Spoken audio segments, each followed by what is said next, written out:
Assalamualaikum warahmatullahi wabarakatuh. Kita ketemu lagi di episode ke-15. Nah, kita udah masuk pekan ketiga nih, Mas. Udah masuk pekan ketiga. Nggak kerasa ya Ramadan udah mau selesai. Kayaknya baru kemarin gitu loh. Nah, di ironi kali ini, kita Wah, apik tenan. Lanjut aja. Ironi di bulan suci. Nah, kita di ironi kali ini mau bahas soal Oke, itu burung bagus sekali. Kita mau bahas soal ini, penceramah. Kemarin kita udah bahas soal imam tuh ya, imam mupadiri. Nah, ada kaitannya juga soal kalau mau terawih itu biasanya ngundang kultum, banyak pengajian gitu, Mas. Ngundang ustadz gitu. Tapi ya ini dari dua sisi ya, biar nggak no offense gitu, nggak tersinggung, nggak semua juga gitu. Ada ustadz mungkin masang tarif sekian juta, sekian belas puluhan juta mungkin. Nah, itu yang kayak gitu tuh boleh nggak sih, Mas, gimana? Atau gimana? Atau malah ironis, harusnya jamaahnya padahal udah orang miskin gitu, orang pedesaan yang susah, harus ngumpulin duit buat bayarin ustadznya gitu. Saya juga mau tuh. Berapa juta tadi?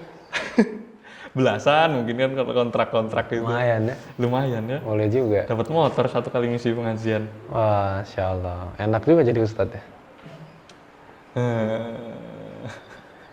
Ini waktunya nggak jalan ini.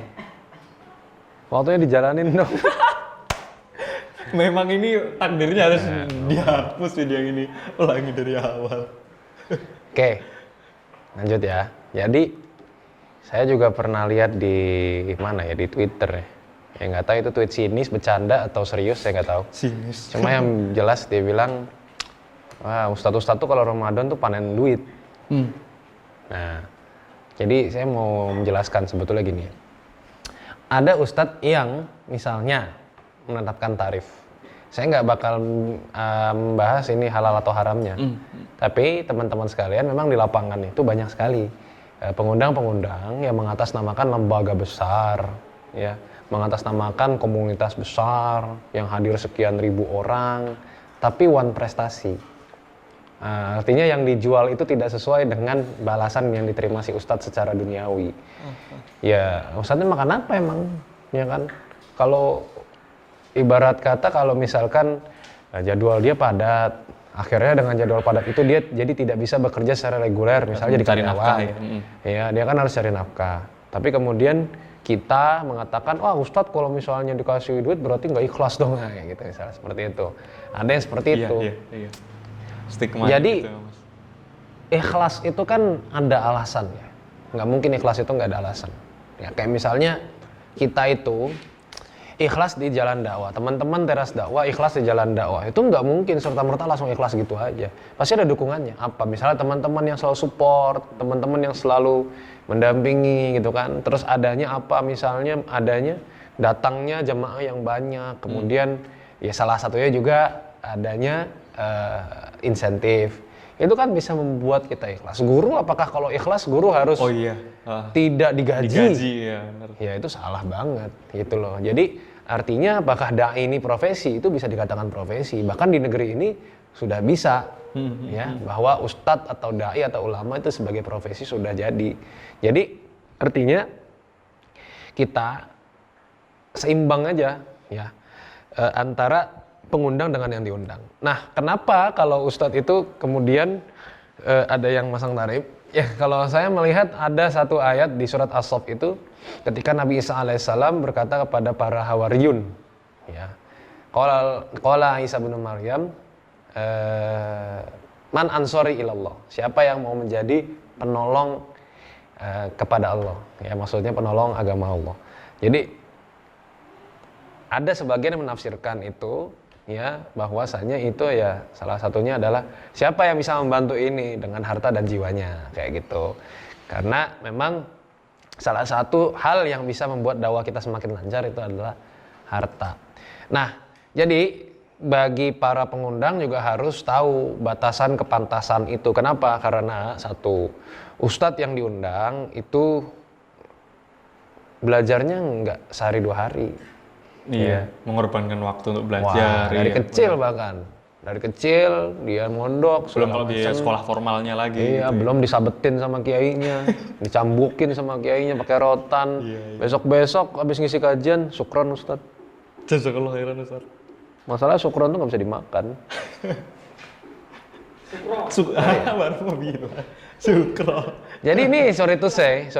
Jadi saya cuma menyampaikan ini, kalau saya mah bukan ustadz ya jatuhnya, karena banyak yang ulama-ulama lain yang saya tuh kalau dengar suka miris gitu. Ya, bener-bener gak sepadan. Ada ustadz yang habis ngisi terus panitianya menghilang, di ghosting. Ada yang gitu. Ada yang bener-bener enggak, bener-bener ada ustadz yang kayak misalkan kayak kalau misalnya kalau saya tuh kalau diundang keluar kota itu biasanya saya beli tiket dulu, nanti di reimburse gitu kan. Itu ada ustadz yang nggak diganti sama sekali. Ada yang nggak diganti sama sekali. Makanya nih kayaknya ustadz ini ganti aja namanya jadi coach ya. Coach Salim Afillah. Coach Khalid Basalamah gitu ya. Coach Boleh. Abdul Somad kayaknya. Jadi biar dibayar.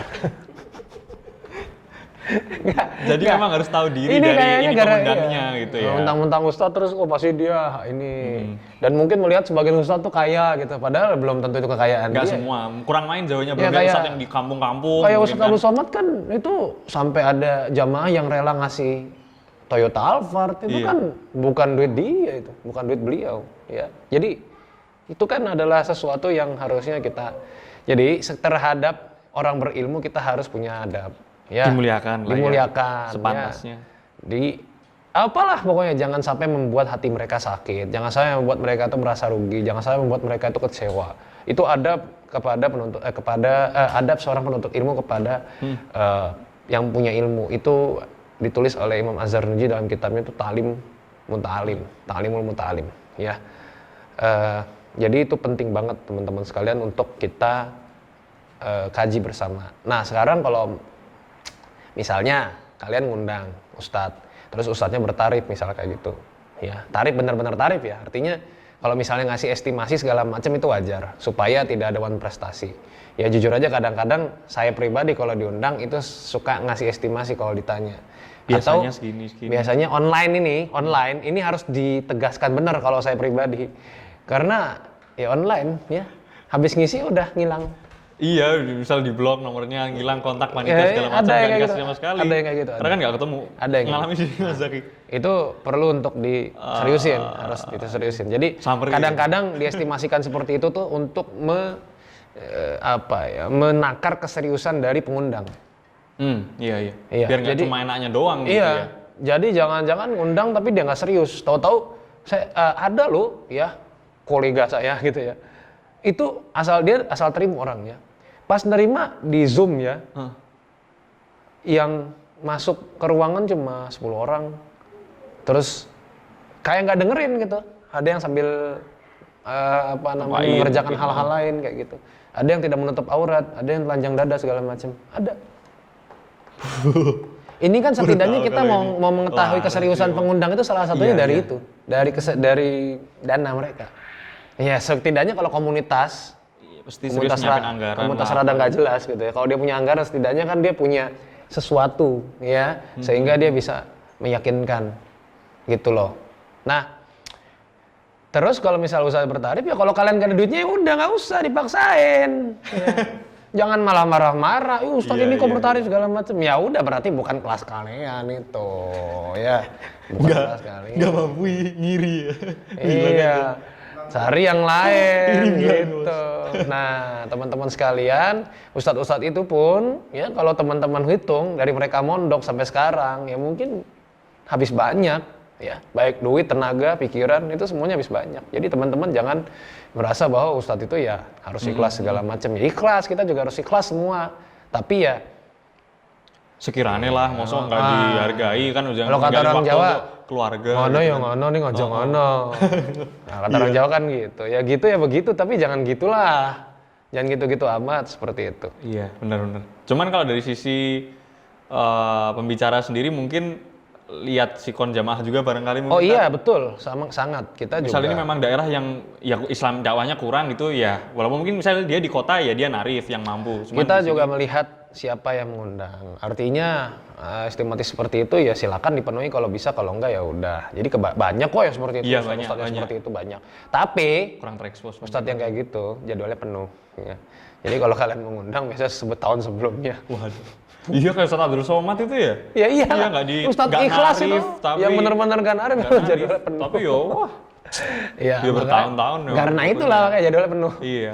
Nah, terus juga kita tahu kok mana yang serius itu tahu gitu loh. Jadi kayak misalnya ada sebuah desa yang benar-benar mereka butuh ilmu ya.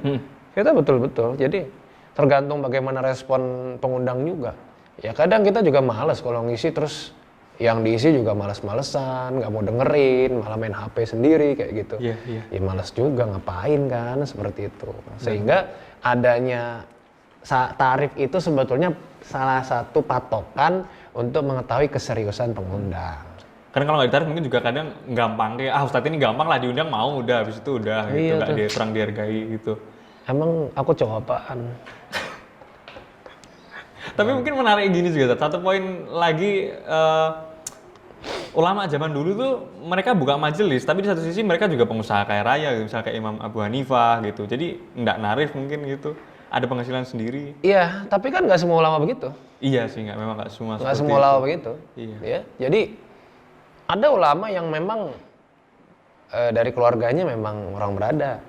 Ya, Iya. ada yang tidak. Privilege-nya, iya. Ya, jadi beda-beda, semua orang beda-beda. Nah kita juga harus tahu juga sih kondisi si yang diundang, ustadznya seperti apa, punya anak apa enggak, anaknya berapa, rumahnya seperti apa, tuh harus tahu juga sebenarnya. Nah saya apresiasi sih buat teman-teman semua yang betul-betul mau takzim gitu ya, walaupun walaupun dari segi dari segi kemampuan tuh sangat terbatas, tapi betul-betul mau menghormati orang berilmu, itu saya salut banyak sih kalau teman-teman itu yang bagaimana caranya supaya yang diundang itu tidak kecewa, tidak sakit hati dan seterusnya, meskipun terbatas sekali. Iya. Ya itu juga justru masya Allah itu, yang seperti itu dihargai betul. Ya kayak teras dakwah ini kan katanya dulu sama. Dulu. Iya. Waktu masih teras banget gitu ya, belum ada. Iya, ada yang nggak mezanin di-upload, ada belum cerita. ada. Ya belum megang duit umat. Ustadz Maharoji itu cerita diajak sampai Gunung Kidul apa ya? Itu Apa dulu itu? teras Nggak dakwah itu cuy, ya Allah. Itu kalau hujan di situ, itu jamaahnya kena. Ambias banget ya. Itu dulu belum ada apa-apa. Sekarang udah umat sudah pada sadar, sudah pada menyumbangkan hartanya, jadi teras dakwah juga bisa menghargai, lebih mengongke lah, lebih mengongke. Iya, masih Ustadz-ustadz yang diundang itu masya Allah, dan ustadz-ustadz yang diundang juga kebanyakan testimoninya bagus. Ya kecuali saya. Aduh, malah buka kartu di sini. Ya udah, gitu dulu teman-teman. Mungkin ada serius tapi ya bisa jadi apa? Dua sudut perspektif gitu ya, Ya. camkan buat kita semua lah. Yang penting sebenarnya yang harus ikhlas itu bukan cuma ustadznya, tapi juga yang undang. Oh iya, karena kadang mungkin yang undang cari ustadz yang gede nama supaya jamaahnya banyak barangkali itu. Betul, Mas. kadang-kadang cuma itu yang dicari, tapi Iya, esensinya nggak dapet. Terus juga ya harus ikhlas, teman-teman sekalian. Kadang saya lihat nih ya, terutama yang mahasiswa, itu punya anggaran bisa 20 juta, ya. Saya masih nggak segitu. Operasional segala macam, itu cuma menghabiskan 10 juta. Ada sisa 10 juta kan? Buat makan-makan. Nah, ustadznya cuma dikasih misalnya cuma berapa persen dari 10 juta itu, sebagian besarnya buat kas kas organisasi. Itu apa ya bagi saya, kenapa kalian meminta ustadz untuk ikhlas tapi kalian nggak ikhlas gitu, untuk memberikan penghargaan yang lebih kepada si ustadz. Apa kek dikasih hotel yang nyaman kek, ya jangan dikasih hotel esek-esek. Pernah Mas Zaki pernah. Aduh, masa mau disebutin? Udah, Iya. udah sering paling. Hotel yang ada, mohon maaf ya, apa sih kalau istilahnya orang Jawa, kasurnya Iya ada kutunya gitu ya, Apa kutu. Iya. Iya, iya itu. Iya. Iya, gak sering lang terus juga dong. Iya. Jadi ada. Iya memang iya istilahnya itu. Serius, saya tidur pagi-paginya bentol-bentol ada. Oh. Ada. Oh jangan, saya mah siapa ya? Ya ustadz gede yang saya kenal juga ada aja yang ceritanya kayak gitu. Ya dikasih di hotel yang nggak bener gitu. Padahal ya kalau kita cek di aplikasi itu banyak hotel murah yang bagus-bagus kok. Gitu loh. Yang di bawah 500 tapi nyaman. Iya. Yang mungkin iklannya muncul sebelum video ini ditayangkan. Iya, banyak kok sebenarnya. Ya, jadi jangan kaget ya kalau misalnya teman-teman sekalian itu harusnya memang menghargai lebih. Ini orang berilmu loh, kalian minta ilmunya kan. Dan itu sangat menciderai kalau misalnya kalian pelayanan terhadap ustadz minimalis tapi buat artis maksimalis. Iya, kewalik jadinya ya, yang berkualitas dan yang tidak. Ya saya nggak bilang artis itu tidak beriman ya. Cuma kan ya, kan statusnya orang berilmu dengan statusnya orang yang menghibur.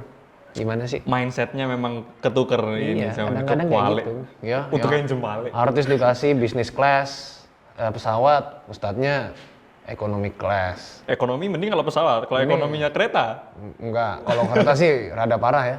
Economic class, pesawat yang delay-nya berjam-jam. Waduh, jangan sebut merek kalau Ya. Ada yang kayak gitu ya, seperti itu. Artis dikasihnya hotel bintang 5, ustadz dikasih hotel Melati. Ya. Yang tidurnya sama kuntilanak. Mentang-mentang ustadznya jago ruqyah. Ditaruh di hotel yang banyak hantunya. Aduh. Ada yang kayak gitu, ada teman-teman. Makanya kita harus sama-sama bergandengan tangan untuk menghargai ulama kita ya. Ulama kita ya, saya bukan ulama, tapi Ubaru. ulama kita. Ubaru kalau saya. Kayak merek mobil Jepang. Gitu. Ya, jadi itu ya teman-teman insight barunya ya, gimana lebih menyikapi seorang ustadz gitu ya, seorang penceramah gitu. Walaupun di satu sisi mungkin barangkali ada juga dai teman-teman yang denger juga gitu. Ya sekiranya lah lihat juga jamaahnya pengundangnya. Ya memang ada kalau dibilang di dunia perustatan itu ada oknum ya pasti ada. Oknum pasti ada. Di mana-mana pasti ada. Cuma Jadi merusak citra ya itu. kita bisa tahu kok seberapa tinggi ilmu seorang berilmu itu ya dari sekarang kan di YouTube banyak. Ya bisa kita lihat di YouTube-nya, bisa kita lihat di media sosialnya, kita bisa tahu kok dari situ. Jadi ya kalian bisa tahu yang mana yang beneran, yang mana yang oknum gitu. Yang abal-abal. Iya, itu dulu deh teman-teman, udah lebih dari 15 menit ya kayak biasanya. Agak serius obrolannya, tapi semoga teman-teman tetap bisa stay tune di channel Teras Dakwah. Jangan lupa subscribe, pantengin terus spesial booster Ramadan, dan jangan lupa follow @zaki_zr dan @adika.pk. Iya, terima kasih. Assalamualaikum warahmatullahi wabarakatuh. Waalaikumsalam.